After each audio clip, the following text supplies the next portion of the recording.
ദൈവതിരുനാമത്തിന് മഹത്വമുണ്ടാകട്ടെ. ദൈവത്തിൻ്റെ സാന്നിധ്യം അനുഭവിച്ചുകൊണ്ടുള്ള ശക്തിയേറിയതും സ്ഥിരതയുള്ളതുമായ ഒരു പ്രാർത്ഥനാ ജീവിതം നമുക്കുണ്ടെങ്കിൽ മാത്രമേ നമുക്ക് ആത്മീകമായിട്ട് മുന്നേറാനായിട്ട് പറ്റത്തുള്ളൂ. പല സമയങ്ങളിലും ഈ പ്രാർത്ഥനയിൽ സ്ഥിരതയില്ലാതെയാകുക, പ്രാർത്ഥനാ ജീവിതം ബലഹീനവും ദുർബലവുമായി പോവുക, ഇങ്ങനെയുള്ള പ്രശ്നങ്ങൾ നമ്മുടെ ജീവിതത്തിലുണ്ട്. എന്തുകൊണ്ടാണത് സംഭവിക്കുന്നത്? അത് സംഭവിക്കുന്നതിൻ്റെ മുഖ്യമായിട്ടുള്ള ഒരു കാരണം ഇന്ന് ഈ ഒരു വീഡിയോയിലൂടെ ദൈവത്തിൻ്റെ ആത്മാവ് നൽകി തന്ന ചിന്തകൾ നിങ്ങളുമായിട്ട് പങ്കുവെക്കുവാനായിട്ട് ആഗ്രഹിക്കുകയാണ്. നമ്മൾ പ്രാർത്ഥിക്കുമ്പോൾ നമ്മുടെ ഹൃദയം ദൈവസന്നിധിയിൽ തുറക്കുകയാണ്. നമുക്കുള്ള കാര്യങ്ങൾ ദൈവത്തോട് പറയുകയും നാം ദൈവത്തിൻ്റെ അരികിലേക്ക് എത്തുകയും ചെയ്യുകയാണ്. എന്നാൽ നമ്മൾ ശ്രദ്ധിക്കാതെ പോകുന്ന മറ്റൊരു കാര്യമെന്ന് പറയുന്നത്, ദൈവവചന ധ്യാനത്തിങ്കൽ ദൈവം നമ്മുടെ അരികിലെത്തുകയും നമ്മുടെ ആത്മാവിനെ ശക്തീകരിക്കുകയും ചെയ്യുന്നുണ്ട് എന്നുള്ളതാണ്. ഈ രണ്ട് കാര്യമൊന്നും മനസ്സിലാക്കുക. പ്രാർത്ഥിക്കുമ്പോൾ ഹൃദയം ദൈവസന്നിധിയിൽ നമ്മൾ തുറക്കുന്നു. ദൈവവചനം വായിക്കുമ്പോൾ ദൈവം നമ്മുടെ ആത്മാവിനോട് ഇടപെടുന്നു.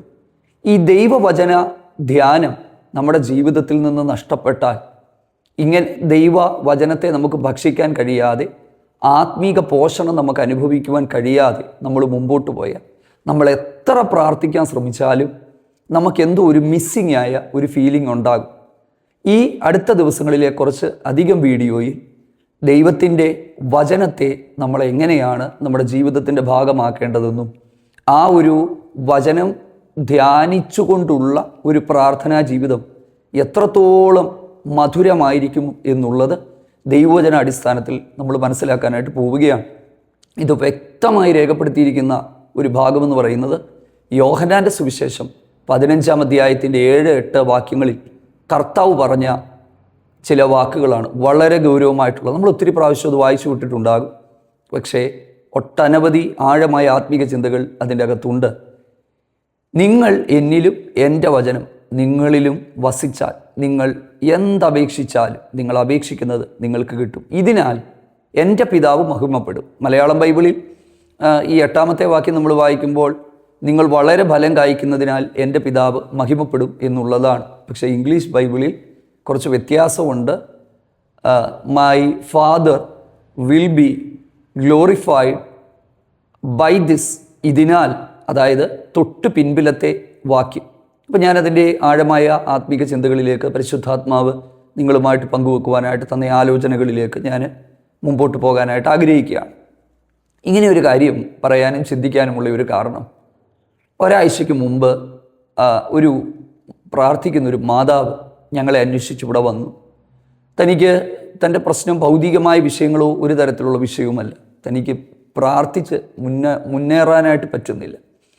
ഒരു കാലഘട്ടത്തിൽ ശക്തമായി പ്രാർത്ഥനാ ജീവിതത്തിൽ മുമ്പോട്ട് പോയ ഒരാൾ ഒറ്റയ്ക്ക് കർത്താവിന് വേണ്ടിയൊക്കെ ഇറങ്ങിത്തിരിച്ച് ഒരുപാട് കണ്ണുനീരൊഴുക്കി പ്രാർത്ഥിച്ച് തൻ്റെ കുടുംബമൊക്കെ ഒരുപാട് ദൈവിക അനുഗ്രഹങ്ങൾ അനുഭവിച്ച് ദൈവം ജീവിതത്തിൽ വേണ്ടതെല്ലാം നൽകി കൊടുത്ത ഒരു മാതാവ്. തൻ്റെ മുഖത്ത് തന്നെ ഒരു വലിയ പ്രാർത്ഥനയുടെ തേജസ് നമുക്ക് കാണാനായിട്ട് പറ്റും. അങ്ങനെ ഞങ്ങൾ ഒന്നിച്ചിരുന്ന് സംസാരിച്ചപ്പോൾ ആ ഒരു അമ്മ പറഞ്ഞത്, ദൈവത്തിൻ്റെ സന്നിധിയിൽ നിന്ന് ഒരിക്കലും വീണിട്ടില്ല, പാപം ചെയ്തിട്ടില്ല, ദൈവ വഴി വിട്ട് മാറിയിട്ടില്ല, ഏകാഗ്രത മാറിയിട്ടില്ല, അങ്ങനെയൊന്നും പോയിട്ടില്ല. പക്ഷേ പണ്ടത്തെ പോലെ തനിക്ക് പ്രാർത്ഥിക്കാനായിട്ട് പറ്റുന്നില്ല, ദൈവിക കൂട്ടായ്മ അനുഭവിക്കാൻ പറ്റുന്നില്ല, ദൈവ സാന്നിധ്യം അനുഭവിക്കാൻ പറ്റുന്നില്ല. അങ്ങനെ ഞങ്ങൾ ഇങ്ങനെ ഇരുന്ന് സംസാരിച്ച് ഞങ്ങളുടെ അനുഭവങ്ങളുമൊക്കെ ഞാനും ഫാമിലിയും ഞങ്ങൾ ഒന്നിച്ചിരുന്ന് സംസാരിച്ച് മുമ്പോട്ട് പോയപ്പോൾ ഒരു ഭാഗത്ത് വന്നപ്പോൾ കൃത്യമായ ഇതിൻ്റെ ഉത്തരം ദൈവത്തിൻ്റെ ആത്മാവ് നൽകി തന്നു. അതായത് കുറച്ചധികം സ്ഥലങ്ങൾ ദൈവം ഈ സിസ്റ്റർക്ക് അവരുടെ ഫാമിലിക്ക് കൊടുത്തു. അപ്പം അതിൻ്റെ അകത്ത് കൃഷി കാര്യങ്ങളും ഒക്കെ ആയപ്പോൾ ആളൊത്തിരി ബിസിയായി പകൽ തൊട്ട് വൈകിട്ട് വരെ ഇതിൻ്റെ അകത്ത് പോകും. അപ്പം പറഞ്ഞത്, പണ്ട് മണിക്കൂറുകൾ ദൈവവചനവുമായിട്ടിരുന്ന് ദൈവസന്നിധിയിൽ പ്രാർത്ഥിക്കുമായിരുന്നു. പക്ഷേ സമയം കിട്ടാതെ വന്നപ്പോൾ തിരക്കുകൾ കൊണ്ട് ഈ ദൈവവചന ധ്യാനത്തിൻ്റെ സമയം ഒത്തിരി കുറഞ്ഞു. പിന്നീട് പ്രാർത്ഥിക്കുന്നില്ല എന്നുള്ളതല്ല, പണ്ടത്തെ പോലെ കാലക്രമേണ എന്താ സംഭവിച്ചതെന്നറിയാമോ? പ്രാർത്ഥനയിലെ ആ ഒരു ചൈതന്യം നഷ്ടപ്പെട്ടു പോയി. പ്രിയപ്പെട്ടവരെ, അപ്പം ഇത് സാധാരണമാണ്, ആരുടെയും നമ്മുടെയൊക്കെ ജീവിതത്തിൽ സംഭവിക്കാൻ സാധ്യതയുള്ളൊരു സാധാരണമാണ്. അപ്പം ഈ ഒരു മാതാവ് അത് തിരിച്ചറിഞ്ഞു. തൻ്റെ ആ മുഖത്ത് തന്നെ ആ ഒരു ദൈവതേജസ് അല്ലെങ്കിൽ നമുക്ക് കാണാനായിട്ട് പറ്റും. അപ്പം അങ്ങനെ വളരെ സന്തോഷത്തോടെ പ്രാർത്ഥിച്ച് ഇവിടുന്ന് തന്നെ മടങ്ങിപ്പോവുകയുണ്ട്. നമുക്ക് നിസ്സാരമെന്ന് തോന്നും ദൈവവചന ധ്യാനം നമ്മുടെ ജീവിതത്തിൽ കുറയുന്നത്. പക്ഷേ പ്രാർത്ഥന ഫലപ്രദമാകണമെങ്കിൽ ആത്മാവിൻ്റെ വാളാണ് ദൈവത്തിൻ്റെ വചനമെന്ന് പറയുന്നത്. ഈ ദൈവത്തിൻ്റെ വചനധ്യാനത്തെ നിസ്സാരമായിട്ട് നിങ്ങൾ കാണരുത്. പല സമയത്തും നമുക്കൊരു മുൻവിധിയുണ്ട്. അതായത് നമുക്ക് ദൈവവചനം അറിയാമല്ലോ, നമ്മുടെ ഉള്ളിലുണ്ടല്ലോ, കേട്ടിട്ടുണ്ടല്ലോ. എനിക്കൊന്നൊരു 8-10 വർഷം മുമ്പ് അന്ന് ആത്മീയ ശുശ്രൂഷകൾ ചെയ്യുമായിരുന്ന സമയത്തും പല ദൈവദാസന്മാരും ഒന്ന് പ്രാർത്ഥിച്ചിട്ട് എന്നോട് ദൈവാലോചന പറയുമായിരുന്നു, ദൈവസന്നിധിയിൽ ഇരിക്കണം, ദൈവവചനം ഭക്ഷിക്കണം. സത്യസന്ധമായി പറയുക, ഇന്ന് ഈ ഒരു ദൈവവചനം വായിക്കുന്നതിൻ്റെ അത്രയും ആഴത്തിൽ അന്ന് വായിക്കാൻ പറ്റില്ലായിരുന്നു. അല്ലെങ്കിൽ കുറച്ച് മുൻവിധി, നമ്മൾ ബൈബിൾ കോളേജിൽ പഠിച്ചതല്ലേ, ബൈബിൾ ഒത്തിരി പ്രാവശ്യം വായിച്ചതല്ലേ, ഇതെല്ലാം നമുക്കറിയാവുന്ന കാര്യമല്ലേ, ഇനി എന്താണ് പ്രത്യേകിച്ച് ഇതിൻ്റെ അകത്തുള്ളത്? പക്ഷേ വചനത്തിൻ്റെ ആഴങ്ങളിലേക്ക് നമ്മൾ ഇറങ്ങുന്തോറും ഞാൻ മനസ്സിലാക്കിയ ഒരു കാര്യം, നമ്മുടെ പ്രാർത്ഥനാ ജീവിതം സ്വാഭാവികമായും ശക്തിപ്പെട്ടുകൊണ്ടിരിക്കും. അതായത് കർത്താവിനോടുള്ള സ്നേഹത്തിൽ നമ്മൾ വർദ്ധിക്കുകയും നമ്മുടെ ആത്മാവിനെ ദൈവത്തിൻ്റെ വചനം ചൂടുപിടിപ്പിക്കുകയും നമ്മുടെ ഹൃദയത്തെ തീ കത്തിക്കുകയും ചെയ്യും. നമ്മുടെ ജീവിതത്തിലെ പോരായ്മകളെ നമുക്ക് വെളിപ്പെടുത്തി തരികയും ദൈവസന്നിധിയിലേക്ക് നമ്മൾ പ്രാർത്ഥനയിൽ ഉയർന്നു വരുവാൻ തക്കവണ്ണം പരിശുദ്ധാത്മാവ് നമ്മളെ സഹായിക്കുകയും ചെയ്യും. ഈ വീഡിയോ വളരെ ക്ലിയർ ആണെന്ന് ഞാൻ വിശ്വസിക്കുകയാണ്. ഒരിക്കൽ കൂടി ഞാൻ വീണ്ടും ആവർത്തിച്ച് പറയുന്നു, വളരെ ശ്രദ്ധിച്ച് ഈ പറയുന്ന ഒരു കാര്യം കേൾക്കണം. ധാരാളം ആളുകൾ ഒത്തിരി പ്രാർത്ഥിക്കാൻ അവർ ശ്രമിക്കുന്നുണ്ട്. ഒരുപാട് അവർ പ്രാർത്ഥിച്ച് അവർ തളർന്നു പോവുകയാണ്. പ്രാർത്ഥിച്ച് ശക്തിപ്പെടുവല്ല, പ്രാർത്ഥിച്ചവർ തളർന്നു പോവുകയാണ്. പ്രാർത്ഥിക്കുന്നവൻ ഒരിക്കലും തളരാൻ പാടില്ല. പ്രാർത്ഥിക്കുന്നവൻ ശക്തിപ്പെടണം. 2 കാര്യങ്ങൾ പ്രാർത്ഥന ശക്തിയേറിയതായി മാറാനായിട്ട് ശ്രദ്ധിക്കേണ്ട കാര്യങ്ങളുണ്ട്. ഒന്ന്, ആഴമായ ദൈവവചന ധ്യാനം. ഇതാണ് കുറച്ചു മുമ്പ് ഞാൻ പറഞ്ഞത്. അതായത് ദൈവവചനത്തെ ആത്മാവിൻ്റെ വാളെന്നാണ് പറയുന്നത്, ഇല്ലേ? ആത്മാവിൻ്റെ വാൾ. അതായത് നമ്മൾ ചിന്തിക്കുന്നതിനപ്പുറത്ത് അസാധാരണമായ ശക്തിയാണ് ദൈവവചനത്തിനുള്ളത്. അതായത് എന്താണ് ചെയ്യേണ്ടുന്നത് പറയാം. പ്രാർത്ഥിക്കാൻ പോകുന്നതിന് മുമ്പ് കുറച്ച് സമയങ്ങൾ, ഒരു 15-20 മിനിറ്റ് ടൈം കിട്ടുമെങ്കിൽ ദൈവവചനം ധ്യാനിച്ചതിന് ശേഷം പ്രാർത്ഥിക്കാനായിട്ട് തുടങ്ങുക. ഒരു ചെറിയ നോട്ട്ബുക്കോ ഒരു പേനായോ കയ്യിലുണ്ടെങ്കിൽ വചനം വായിച്ച് അതിലൂടെ ദൈവം ഇടപെടുന്ന ഭാഗങ്ങൾ നിങ്ങളുടെ ഒരു നോട്ട്ബുക്കിൽ കുറിച്ചു വെക്കുക. കുറിച്ചു വെച്ചതിന് ശേഷം അങ്ങനെ ആ ദൈവവചന ഭാഗങ്ങൾ നിങ്ങളുടെ അന്തരാത്മാവിൽ ഇടപെടാൻ തുടങ്ങുമ്പോൾ നിങ്ങൾ പ്രാർത്ഥിക്കാനായിട്ട് ആരംഭിക്കുക. ഈ ഉണർവിൻ്റെ ലോകത്തിൻ്റെ ചരിത്രങ്ങളിലെല്ലാം നമ്മൾ അതിൻ്റെ പിന്നിൽ പ്രവർത്തിച്ചവരും ദൈവകരങ്ങളിൽ ശക്തമായി ഉപയോഗിക്കപ്പെട്ടവരുടെ എല്ലാം ജീവിതത്തിൽ നമ്മൾ നോക്കിയാൽ നിരന്തരമായ പ്രാർത്ഥനാ ജീവിതവും ദൈവവചന ധ്യാനവും ഉണ്ടായിരുന്നു. അങ്ങനെ വചനമാകുന്ന ആത്മീക ഭക്ഷണം കഴിച്ച് ഒരാത്മീക പോഷണം നമുക്കുണ്ടാകും. അതായത് നമ്മുടെ ആത്മീക ജീവിതത്തിന് ഒരു ജീവൻ വേണ്ടേ? ആ ജീവൻ നമുക്ക് ഇവിടുന്ന് കിട്ടും. ഒരു പോഷണം വേണ്ടേ? നമ്മളൊരു 4-5 ദിവസം ഫുഡ് കഴിക്കാതിരുന്നാൽ നമ്മുടെ അവസ്ഥ എന്തുവായി തീരും? നമ്മൾ വീക്കായി പോകും, ഇല്ലേ? നല്ല ഭക്ഷണം കഴിച്ച് നമ്മൾ ശരീരത്തെ ശക്തിപ്പെടുത്തുന്നത് പോലെ വചനത്തിൻ്റെ മർമ്മങ്ങൾ, വചനത്തിൻ്റെ ആഴമായ ധ്യാനത്തിൽ നമ്മൾ ഇരിക്കുമ്പോൾ കർത്താവ് നമ്മുടെ ഹൃദയത്തെ ശുദ്ധീകരിക്കുകയും നമ്മുടെ ജീവിതത്തിൽ നമ്മൾ ക്രമീകരിക്കേണ്ടുന്ന മേഖലകളെ ക്രമീകരിക്കുകയും പൈശാചികമായ തടസ്സങ്ങളെ ദൈവവചനം വെട്ടിമാറ്റുകയും ചെയ്യും. ഇത് വളരെ വ്യക്തമായ ഒരു കാര്യമാണെന്നുള്ളത് മനസ്സിലാക്കണം. അടുത്ത കുറച്ച് ദിവസങ്ങളിൽ ദൈവവചനം എങ്ങനെയാണ് നമ്മുടെ ജീവിതത്തെ രൂപാന്തരപ്പെടുത്തേണ്ടതെന്നും, രണ്ടാമത്തേത് വചനത്തെ എങ്ങനെയാണ് പിശാചിനെതിരെയുള്ള ഒരായുധമായി നമ്മൾ ഉപയോഗിക്കുകയും ചെയ്യേണ്ടതെന്നും മനസ്സിലാക്കണം.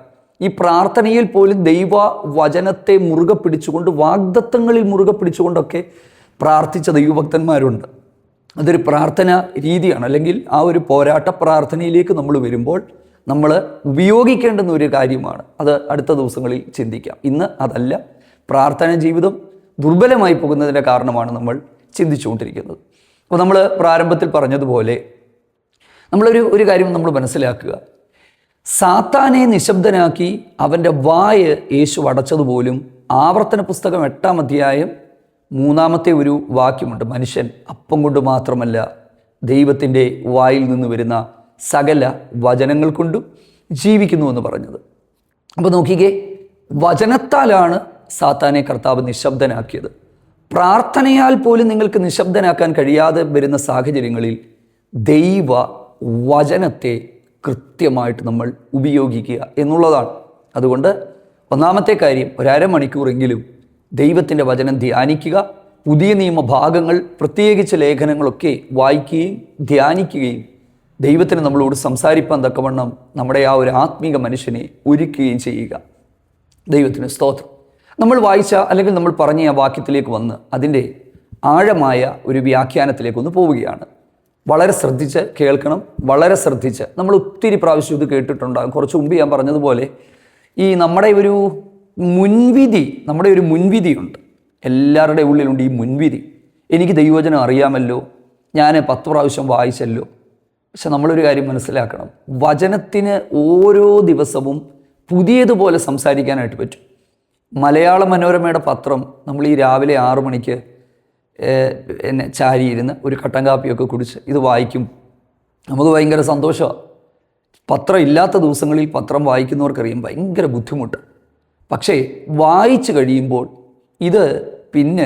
ഇതൊരു വേസ്റ്റാണ്, അല്ലെങ്കിൽ ഇത് പിന്നെ എന്തെങ്കിലുമൊക്കെ പൊതിയാനേ കൊള്ളത്തു. പക്ഷെ വചനം അങ്ങനെയല്ല.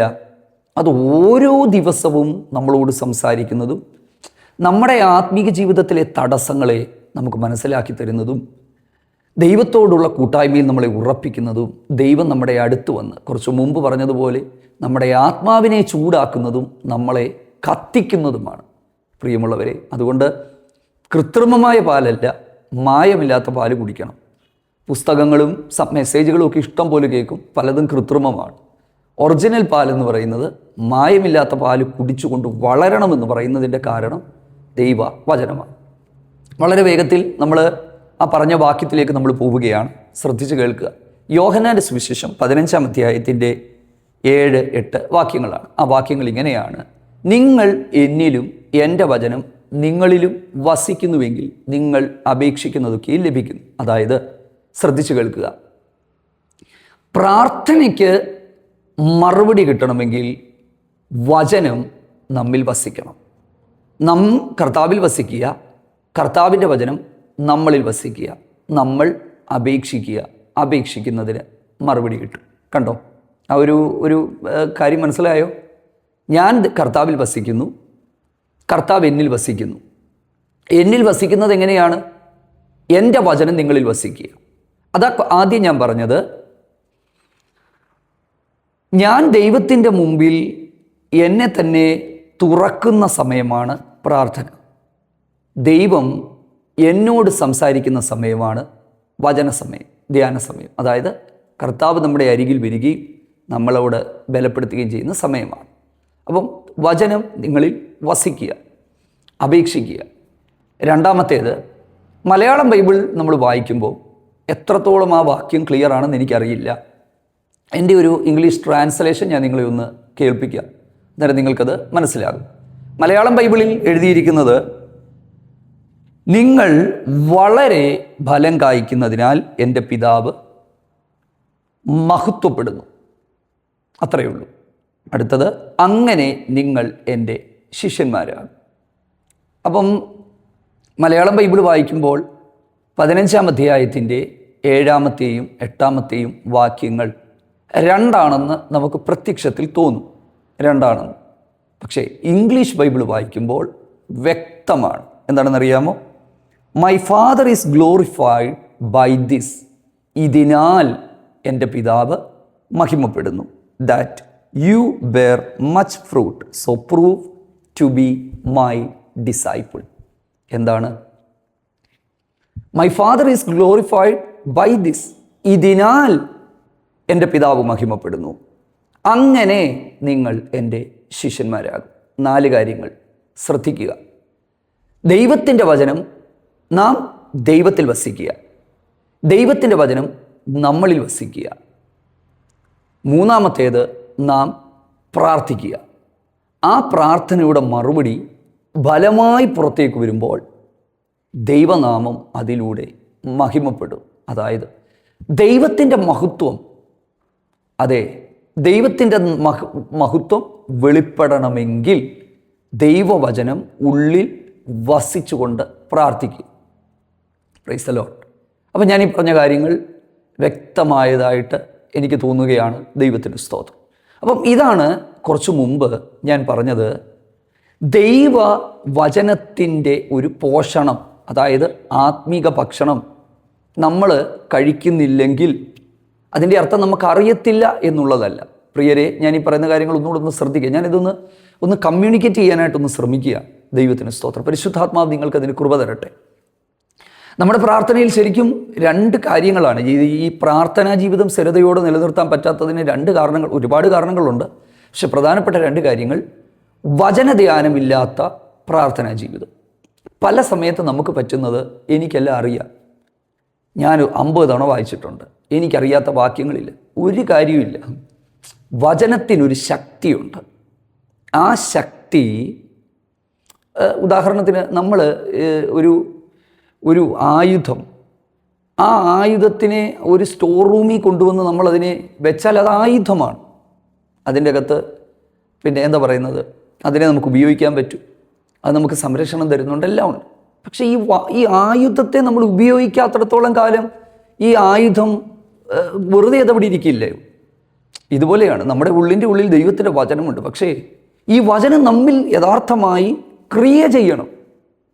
ഈ എമ്മൗസിലേക്ക് ശിഷ്യന്മാർ, ഈ 2 പേര്, അവരിങ്ങനെ യാത്ര ചെയ്ത് പോകുമ്പോൾ അവർ പറയുന്ന ഒരു കാര്യമുണ്ട്. കർത്താവ് നമ്മളോട് സംസാരിച്ചപ്പോൾ നമ്മുടെ ഉള്ളം കത്തിക്കൊണ്ടിരിക്കുകയായിരുന്നു. കണ്ടോ, അതിനു മുമ്പും ഇവർ കേട്ടിട്ടുള്ളവരാണ്. പക്ഷെ അന്നേരം അവരുടെ ഹൃദയത്തിൽ ആ ഒരു കത്തലുണ്ടായി. അതവരെ തിരിച്ചവർ യെരുശലേമിലേക്ക് മടങ്ങി വരുന്നു.